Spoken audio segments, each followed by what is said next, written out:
Local, national, groundbreaking, informative, educational, community-driven. News that makes a difference. You are now entering Above the Fray. Good afternoon, Austin. I'm Nelson Linder. You know me as probably Austin NACP, and been here in this town almost 40 years. We're going to have a very important conversation today about different issues, locally, statewide, and I'm going to talk about geopolitics for informational purposes. First of all, I hope you had a great holiday yesterday, having a great week, and that you're in the best of health and best of spirit. I want to say right now that there's a lot going on, folks, in this world. And so I think it's very important to deal with context and content and what comes first.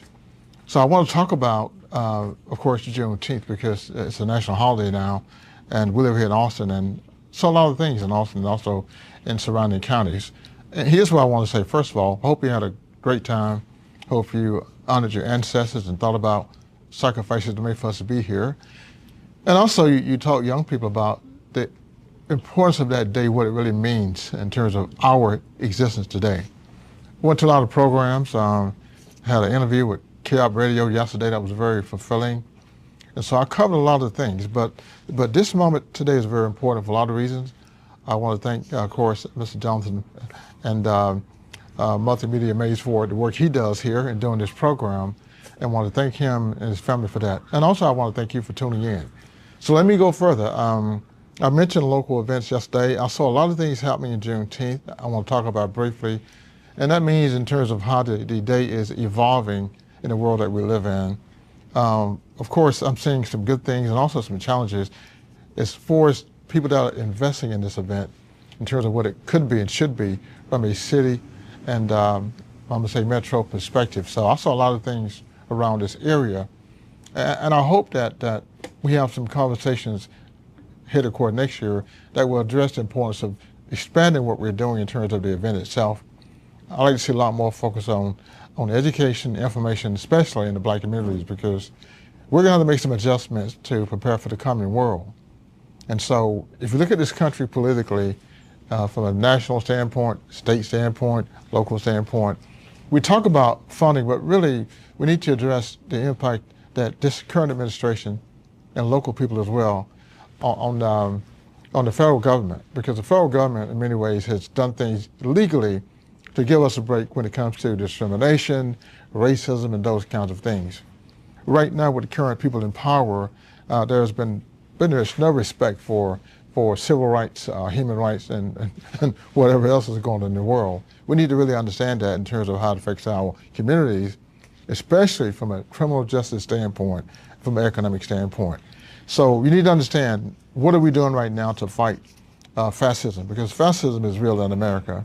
I can tell you right now that I'm satisfied with what I'm seeing from our courts for the most part, although I think the local courts made a mistake in granting Donald Trump the right to put those troops in LA over the state government. But they've given this guy some breaks everywhere he's been. So watch what the courts do now to finish counseling and processing these phony executive orders, because those things have had a very powerful impact on some of our issues already. But from a Supreme Court standpoint, they've done some good things, but they can certainly do more. But the House of Representatives, our Congress, at this point in time, appear to be the weakest branch of government, because it's their job to enforce some of the things that the executive branch is doing. And so if they don't move more in terms of getting into a position to stop some of this stuff, we take our rights, we're going to be in trouble. And when I say rights, I mean again, the attack on our basic rights, human rights. For example, the attack on Black institutions. You've heard the Trump administration's attitude about that, closing down Black museums, and even making a derogatory comment toward Juneteenth. These folks have no limit. I was watching a conversation last night about the difference between ignorance and arrogance. Interesting conversation. And I guess the premise was, you can address ignorance in many ways, but arrogance is very difficult to address. So in this world today, we're seeing a lot of arrogance in this country, especially in its leadership. It goes back about 200 years. So how do we deal with that? First of all, we have to organize politically and understand we have no reason to be afraid. We have to stand up and address these things where they are. And speaking of politics and holidays, the things we got in this country, we fought for. Nobody gave us anything. You should understand that very well. In fact, they took things away from us. We haven't gotten anything here free. We've earned it. So let's understand that premise right there. And we'll start there, and I'll pause for a moment. But going forward, just understand that when folks talk about DEI, we talk about civil rights. Why civil rights were necessary in the first place. Things like lynching, racism, discrimination, those things all a part of United States history. Had it not been for the federal government, they still be doing it. In this country today, we see a cumulative, coordinated, what I call lynch mob mentality. Some of these folks are saying things that they said 200 years ago, and this is 2025. So how are we going to address that? The main thing is, folks, we can't bury our head in the sand. We have to stand up as families, as organizations, and make sure we're heard when these things happen. I was on KOP yesterday, a local radio station, and we talked about things that we can do today in this city, in this country.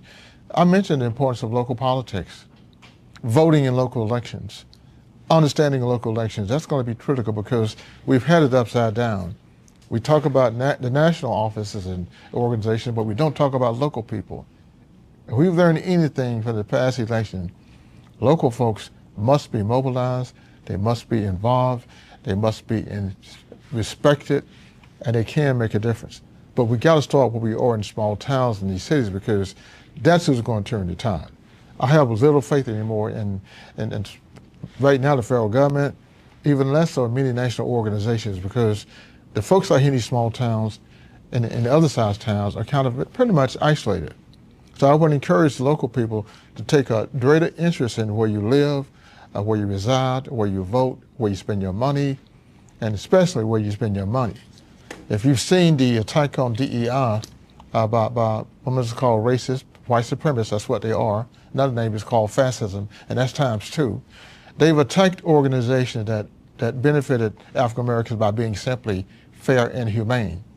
You know, to help black folks and invest in black organizations is not favoritism. It should be the law. We spend a lot of money in this country in these organizations, and some have found that out. For example, folks like Target have been a prime example. When you ridicule black folks, they don't spend your money there, it has a very powerful impact. Have you noticed that? Your dollars speak. So where you send your money, make sure you take a look at that very seriously. Who gets your dollar bills? Let's talk about Costco.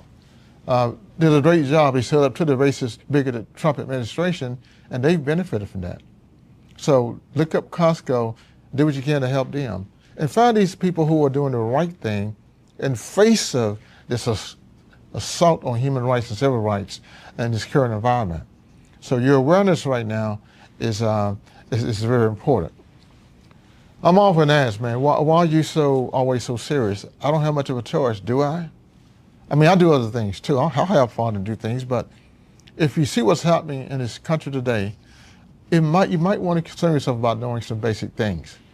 Let me just say what I've been saying this morning among working and doing other things and regarding this program.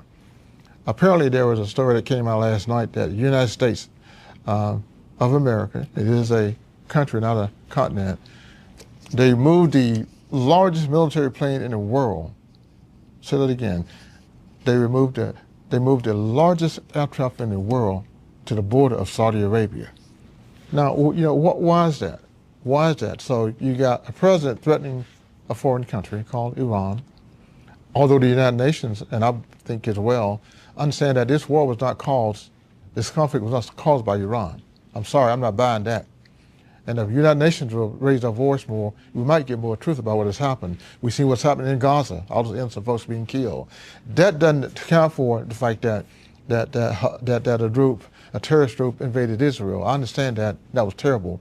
Well, you don't go in and slaughter innocent people by the thousands. I have no conflict with saying that wherever I am. If you don't like it, it's too bad. I think that everybody deserves fair treatment and human rights. But back to Iran, you know, Donald Trump, while they were staying out of the war, well, if you're shooting down Iranian rockets, you're not staying out of the war. So guess what has happened now?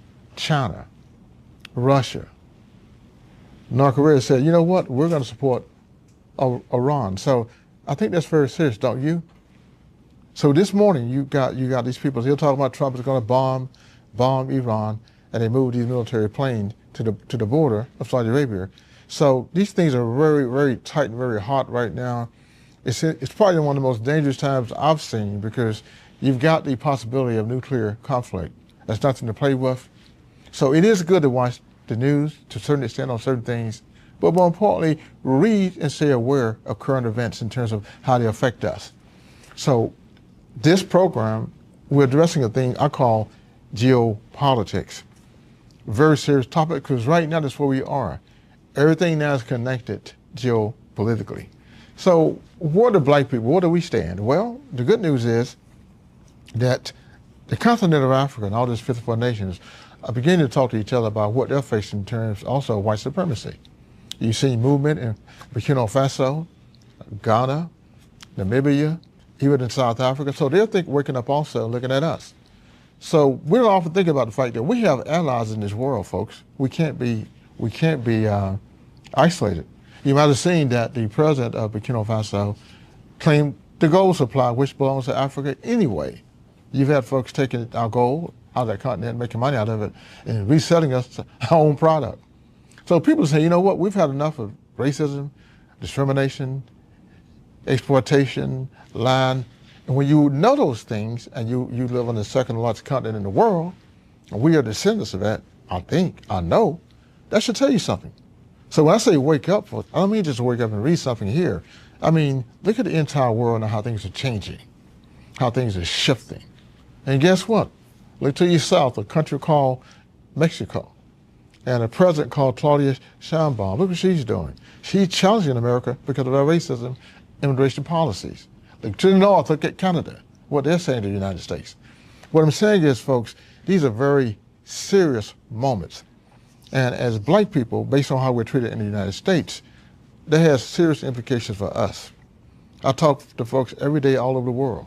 It's amazing how much we have in common, and they're watching everything that black folks do and don't do. And there's two different conversations in the United States.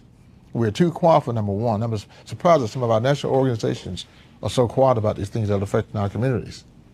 But we have the responsibility ourselves to address our own issues. Just don't forget that. As Nelson Linder, I have no problem addressing issues that affect me. I'm a lot bigger than political organizations. I think economic empowerment right now is a critical topic. Where do you spend your money? Who you spend it with? Are you supporting businesses that earn your work, your money? Black-owned businesses that do the job, and those who need an opportunity. Those things now are more important than ever. Because I'm gonna tell you something, folks, there is a serious attempt in this country to turn back the hand of time. We can't allow that to happen. With our resources and our intelligence and our national and international audiences, we don't have to beg anybody for anything. Now, listen very carefully. I mentioned on yesterday also about, I see Juneteenth now as a central Texas issue from this standpoint economically. When you look at what's happening in Round Rock, which is very important, very innovative, in Georgetown, very important, very innovative, in Hutto, and places like Cedar Park and Linder, you're seeing movement there that should concern us economically because we're part of the same corridor in the same sector. I look a lot about what I can do to invest in my brother and sister communities. You should too. Even looking south in places like Cal, Buda, San Marcos, and of course, East Bastrop, 71 East Bastrop. We got to look more at the big picture about what we can do to help each other. And despite Austin's so-called gentrification here, and that's what it was, and displacement, there are black folks now in every district in this city, all 10 of them. We got to ride immediately where we are to make sure we don't overlook any opportunity to fund black businesses, invest in black businesses, and help each other. And also on top of that, we've got to vote where we are in larger numbers. But we've got to be aware, and we can't be afraid to talk about what we see in this city. I criticize the city of Austin a lot. We'll continue to do so because I think it still is a very unfortunate city in many ways because we don't talk about what happened to the black community here. There are many folks who still hide their head and look the other way. I'm not one of them. I worked in Austin 40 years now. It's a shame what happened in East Austin in terms of gentrification, displacement. I don't just talk about it. How do we stop it? You shouldn't be happy with that. I was in the Millennium on yesterday, a place that we started. That was our 19th anniversary. We always spend money there and do events there when we can. Despite demographic changes, it's still a black institution to me. I don't have to claim it because we got it started. Remember those things about like the African-American quality of life. What did it really mean? What about people enriching themselves? It was about us empowering each other in our communities. I had a few folks calling me about a month ago to support some organization. I won't call the name, but they wanted me to do something for these people, and they clearly don't know their history because a lot of these folks in West Austin that are very close to us promoted gentrification and displacement by their policies. If you're going to welcome them back to East Austin, count me out, folks. Count me out. I've taken these people to court. I've filed against them. I've worked with their employees because of discrimination. Are you kidding me, really? Do you not know your history? Inviting folks back to East Austin who are main factors in basically kicking people out of here? All those things are important. So why are we so quiet? But think about again about the importance of economic empowerment. We have enough resources in this city, in this state, in this country to pay our own way on anything. And also, let's think about how we make folks pay who don't promote civil rights and equal opportunity. It's not just the name, folks. We can't be dependent on anybody, whether they be Democrats, whether they be Republicans, whether they be independents, whether they be libertarians. I don't care, folks. You have to reside in your own power, on your own power, and also support your own institutions. Does that make sense? We got to look at who we are as a people and know how to play politics when we need to, but don't take anybody that seriously in terms of your future, because I've seen a lot of Democrats who made some weird decisions over the past few months and the past few years. I vote mostly Democratic, but at the same time, your vote doesn't belong to anybody. It shouldn't. It should belong to you. When folks address your issues, whether they be Republicans or whatever, we have to talk to them. We should talk to them. Now, the current administration, these people, I don't have time. But the folks who are reasonable and rational, we can have a conversation. So there's a new sheriff in town. It's called intelligence, information, and making the best choices, and not letting anybody mistreat you, demean you, or discriminate against you. You want fairness, you're not asking for it, you demanded it, and your behavior and your activities will basically emphasize what you want, what you need.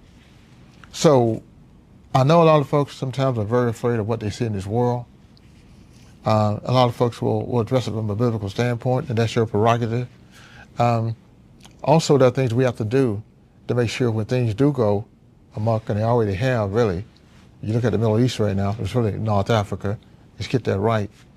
That's why I say geopolitics. You have to know geography, you have to know history, you have to understand politics, which is how the game is being played. And this stuff is really kind of practical. There's a guy named Ralph Bunche who was a very important NAACP member, leader, and he worked for the United Nations. I read his work and he taught me about geopolitics, a black man, which is ironic because we're the least geopolitical people in the world. Why is that?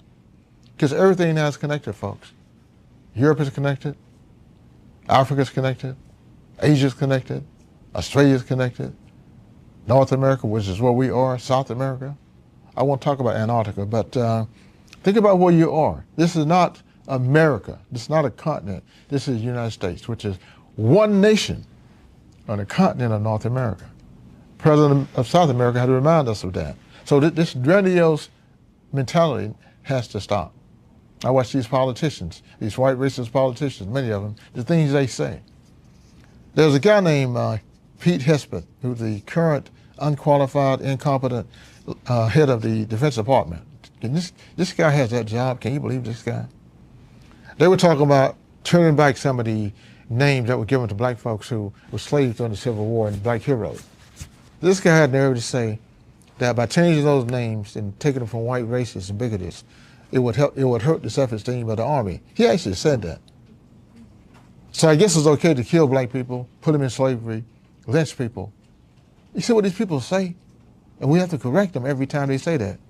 This guy is the Defense Secretary of the United States, although he's unqualified. He talked about Lord Austin preeminently qualified. He talked about John Milley. These are outstanding military people, but this guy attacked those folks. He barely got through the National Guard. Nothing against the National Guard. And Robert Kennedy, this guy walks around trying to destroy the healthcare system based on some conspiracy about vaccinations. Do you know your history, folks? When I was in school, we all took vaccinations, and we needed to. We almost destroyed smallpox. And the numbers show also among African Americans, when we did get access to COVID, it lowered the rates.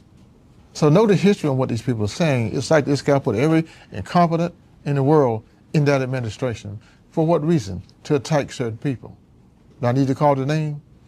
So, yeah, these are very serious times, folks, which need to be involved in things that we're doing every day to invest in ourselves, to help ourselves.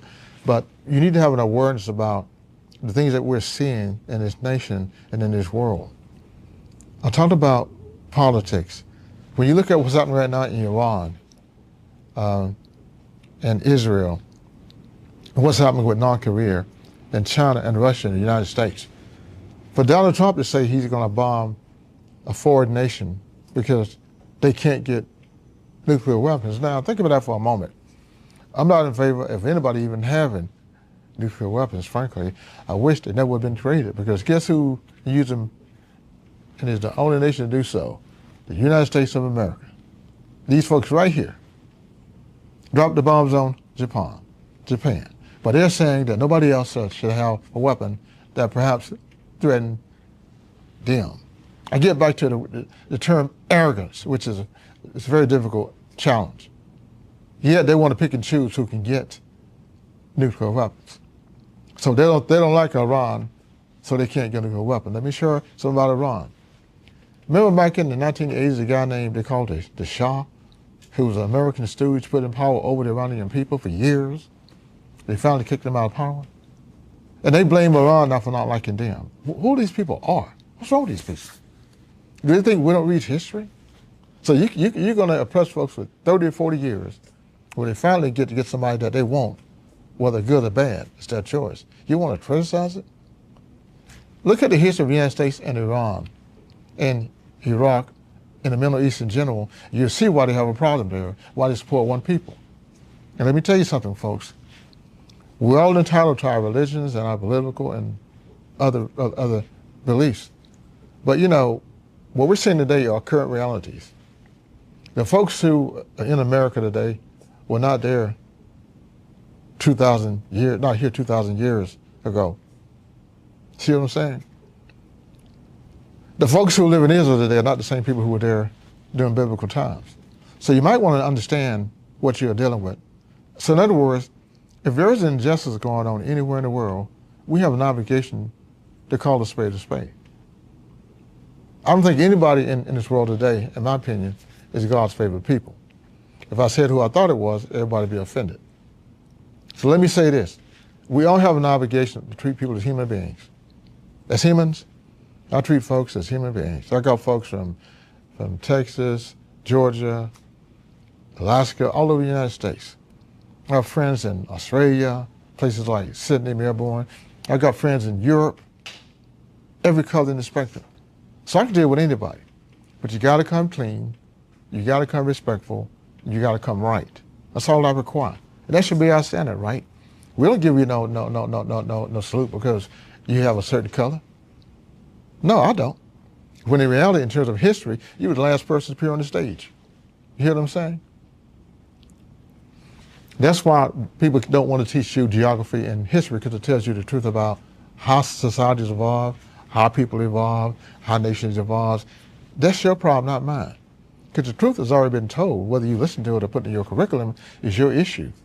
Well, I say, while we fight to take back control of state governments, that's what they are, and bigoted political leaders, let's build our own libraries. We teach our kids who they are anyway as an item. That's what we should be doing anyway. Because once you get out there, you can't take it back. But that's what's going on with the curriculums, with the thing about turning back our heroes and renaming places to Confederate bigots and all this kind of stuff. But, you know, you're seeing who people are. They're just showing you who they are. And I'm showing them who I am. I have no fear. I'm not backing up.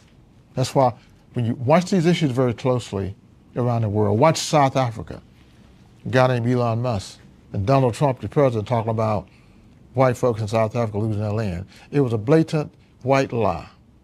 Even the South Africans say he's a liar. Had the nerve to not even talk about the history of South Africa, where people have been killed for how long? Land has been stolen for how long? The whole continent of Africa. That's why we have to understand geopolitics. That's why today black people in Africa are forming confederations and armies and getting over their differences and saying, okay, brothers over here in America, we got you covered. Brothers over in Africa, I got you covered.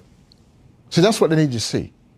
We're not just talking about what's happening in Texas or the old Confederacy or the South. By the way, the South lost the Civil War. Why would they give them back power again? I'm all over the place for a reason, folks, because all these things you're seeing right now are related. Come back home for a second. When I look at the black communities here, the business communities here, it's so important, folks, to practice what you preach. There are a lot of folks that call me at a certain time of the year, but they don't invest in things that we do together. I'm not giving you a free ride, folks. If you're getting money for Juneteenth in Austin, Texas, invest in everybody, folks. There's no one person. If you're going to divert money in our community for a special event, a holiday, make sure as many organizations as possible are funded. Are funded. What's wrong with that? If we're going to build this city, and the folks who build this city, by the way, are no longer on this planet. Let's get that straight. When I came here, it was already built. The black folks were sacrificing. So to say something like that is a major issue for me. When I came here, I met the leadership in the city. They met me, and I treated them with respect. With respect, folks, with respect. And they raised me, they encouraged me, and so here I am today. So honored to that belief that my ancestors came here before me, so I'm obligated to them to make them proud the best I can. So don't tell me about what you build here, because many of y'all won't even hear what I got here. Now, I'm a newcomer in my opinion, and I've been here 45 years.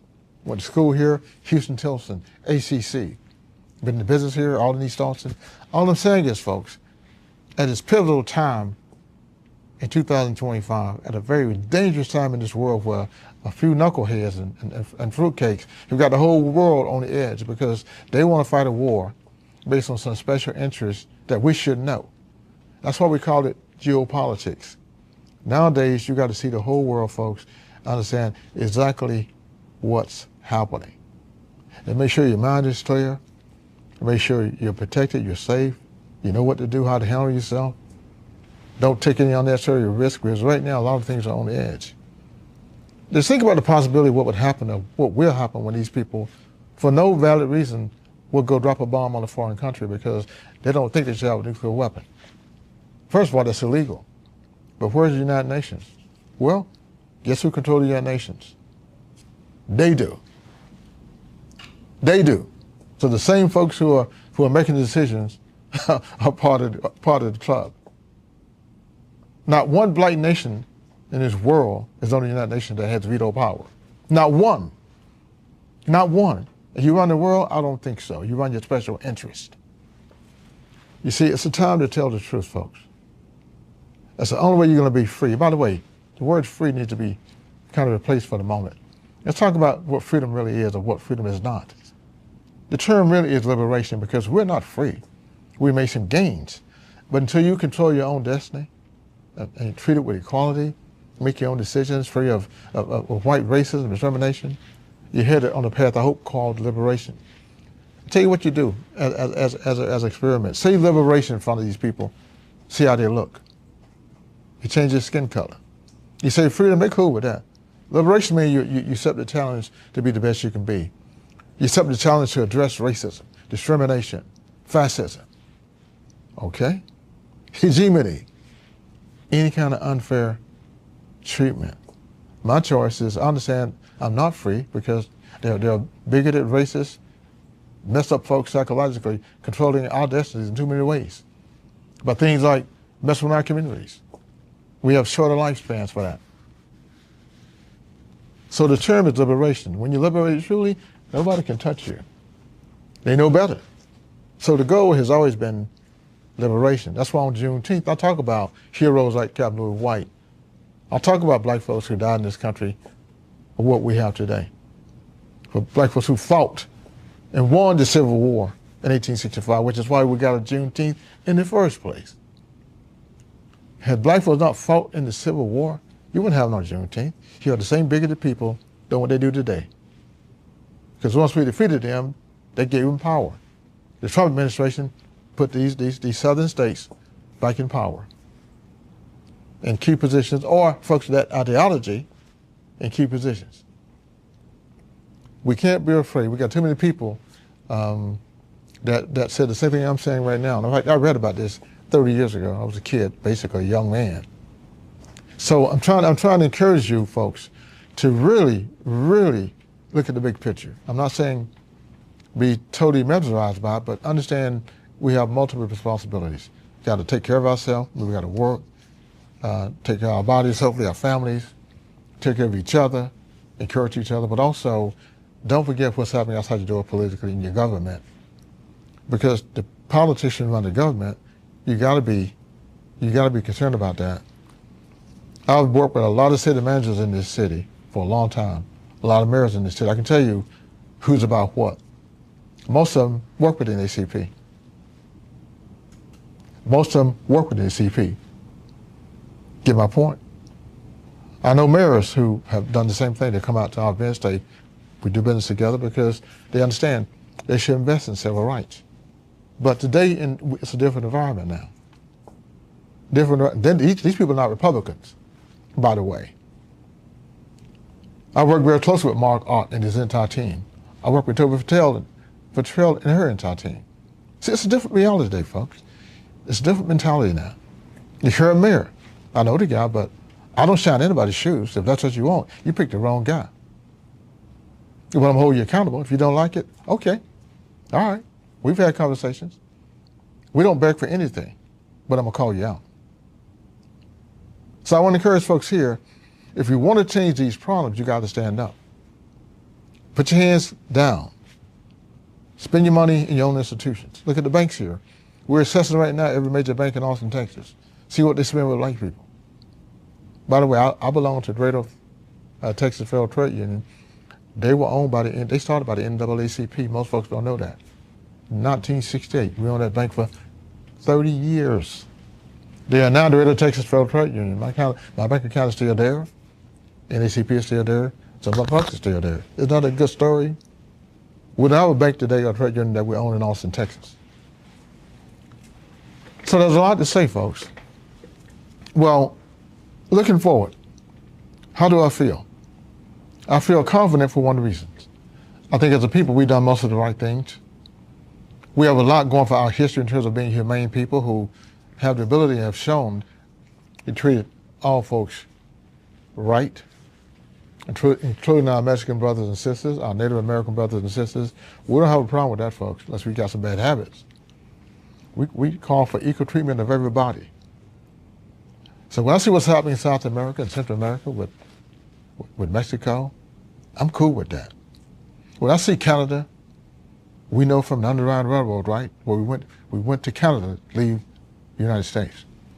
I'm cool with that. The world is looking and searching for new leadership. Where you wind up is your choice. Everything nowadays is connected. You don't have to play the game. I mean, there's a price if you don't, but you know what? God is bigger than politics. The Frey is bigger than politics.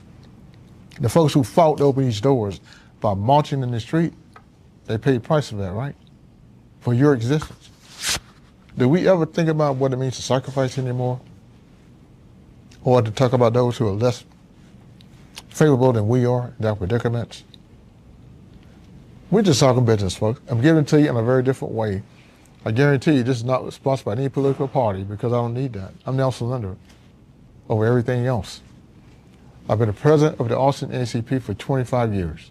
I think I've learned a lot here, done a lot here, and I appreciate the opportunity. I want to help as many people as possible. I'm also the owner of an insurance agency. I try to spend my money wisely as much as I can, and I try to invest and support as many people as I can. That's who I am. But nothing in this country or this world scares me. What you're seeing right now in D.C. is temporary, but it causes setbacks that are unnecessary. It's also very dangerous because you can't take back a war. When these folks start a war out of stupidity, guess whose children are going to be dying? Ours. And these folks wouldn't even go to war. They got 7 deferments. They were too cowardly to do that. But they want to start wars over here and put your kids in the battlefield, on the battlefield. Having said that, folks, you know, I'm very sad about the Frey, because what it means is you have to rise above these things to see these things. Otherwise, you'll be confused too. And with all that, we're just human beings. We make mistakes. We understand that. What we're saying is, if I know a brother that's doing business, I'm going to try to help him. Sister, I'm going to try to help you. If I can stop anybody in the city from being exposed to racism, discrimination, call my number. That's what we do all the time. I stand against those things. Always will. And that's all I know. So I'm saying that in today's world, you might want to be very careful what you listen to, what you see, and make sure the folks are talking the truth, or at least not any hidden agenda, because now is not the time for a hidden agenda, folks. It's too serious. It's too serious. And so we're trying to raise our awareness to make sure that we don't miss any more lost opportunities. We're just not studying what happened in the last elections. Things happened there that we haven't talked about that might have been illegal. But of course, they can hide it for a certain period of time. But you know, a lot of strange things are coming up about the last election that we thought Kamala Harris lost. Is that something? We're just not coming up and talking about these things that look kind of strange. Certain places where she can get not one vote. Really? In places in New York, not even one vote. And this guy's talking about he lost the election due to theft. Let me tell you something else, folks. It is amazing when you look at how this country is treating right now immigrants from other countries, especially from South and Central America. Beating people up, raiding people's homes, and oftentimes getting the wrong people. That is not the Constitution, folks, and how so many people let it go.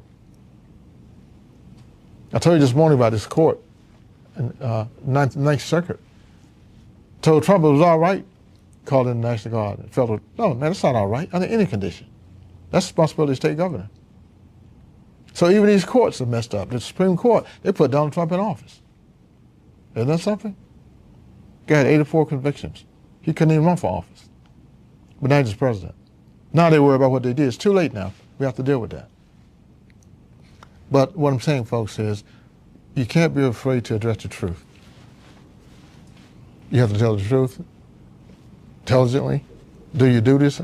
I like to tell folks, I'm an honorably discharged veteran. When I was 17, didn't ask for not one deferment.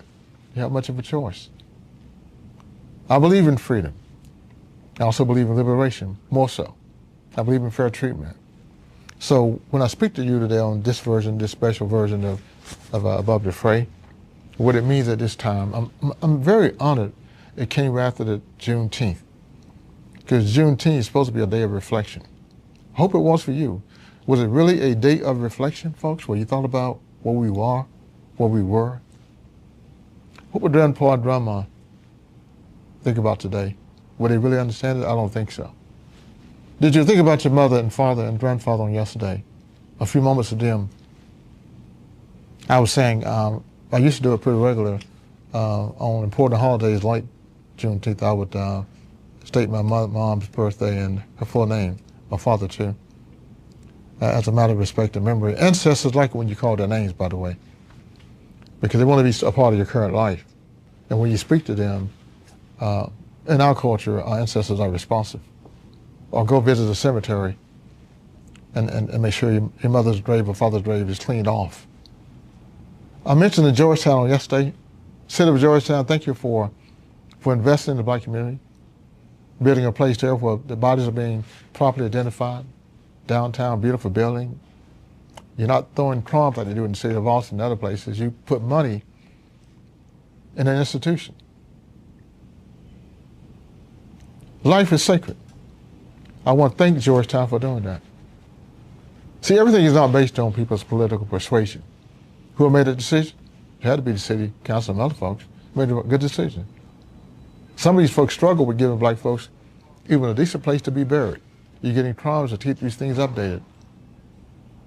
Okay? Oh, in some of these surrounding towns, same thing. Same thing. So when you see people doing things like that, and I saw the event in Round Rock, I read the information about that event. Despite last year's tragedy, they came back very well. The event is very innovative.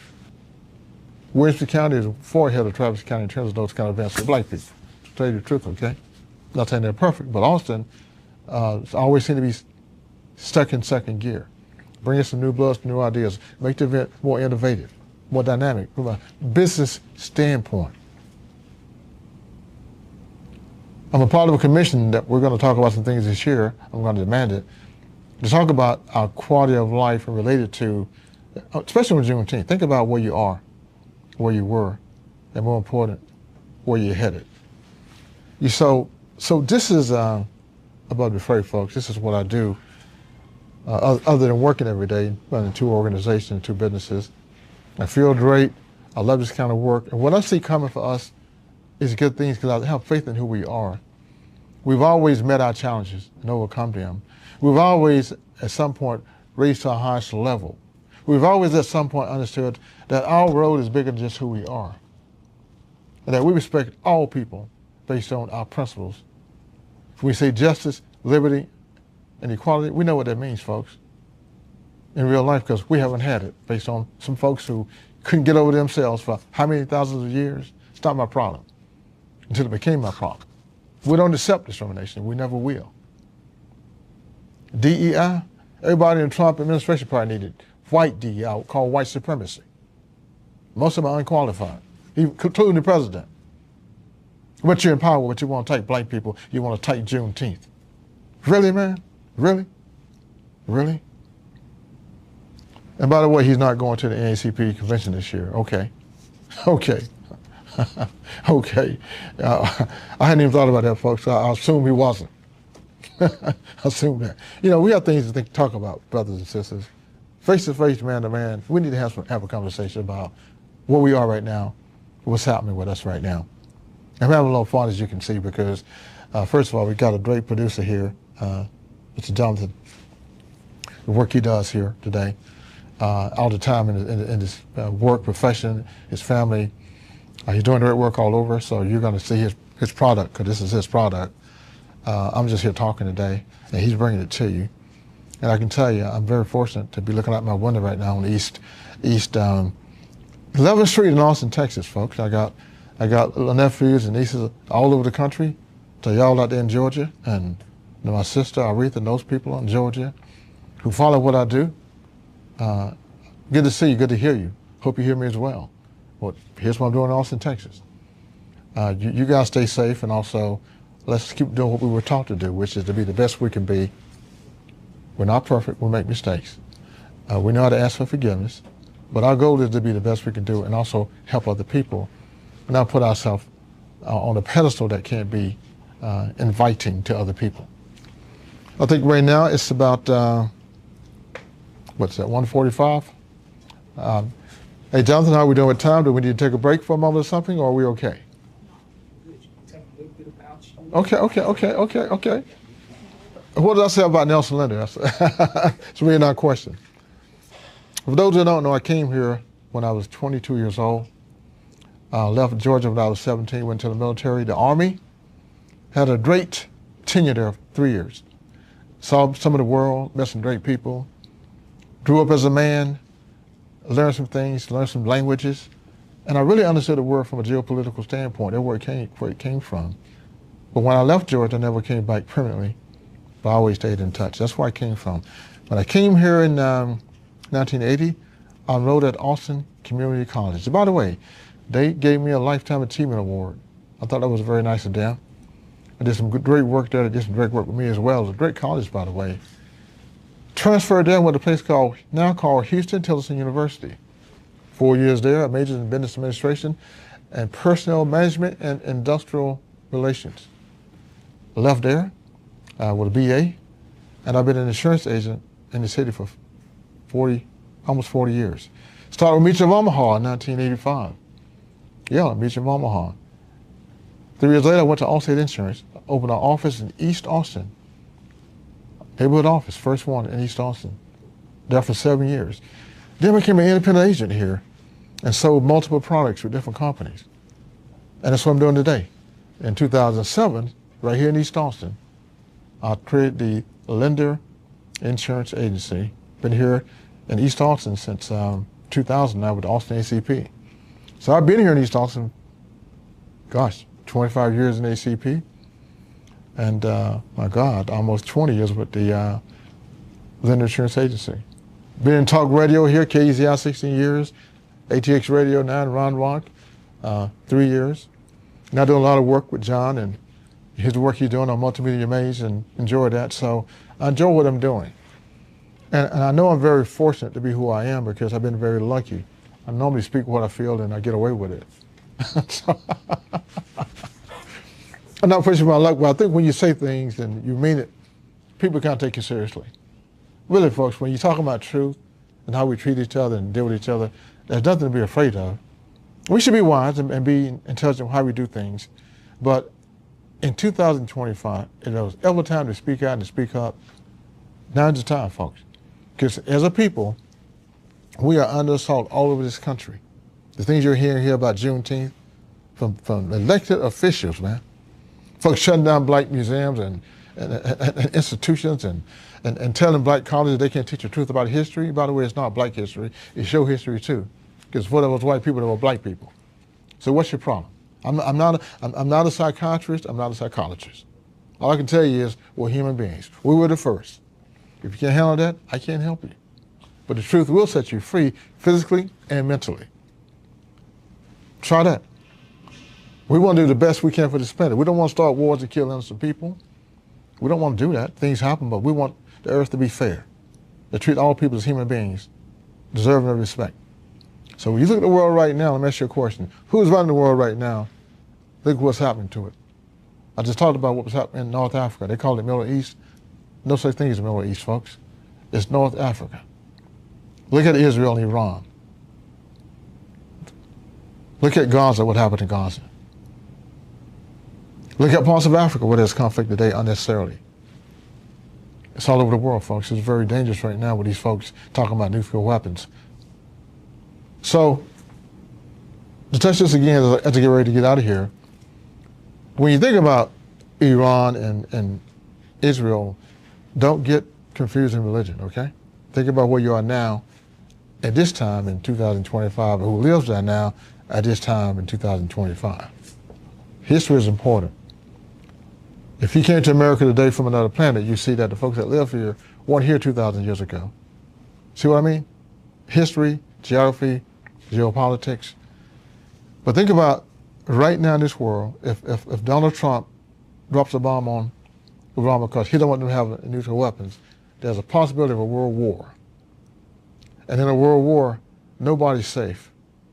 See, our parents went through world wars. They knew what it meant when you had Nazis and fascists in Germany threatening the whole world. They saw German prisoners in the United States who got treated better than black people because they were white.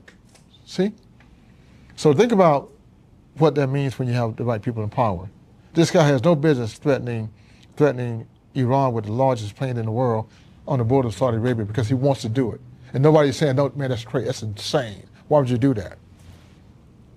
North Korea says, okay, if you got one, we got one, we're going to help Iran. How are you going to stop that? China says, we're already there. We're going to help Iran.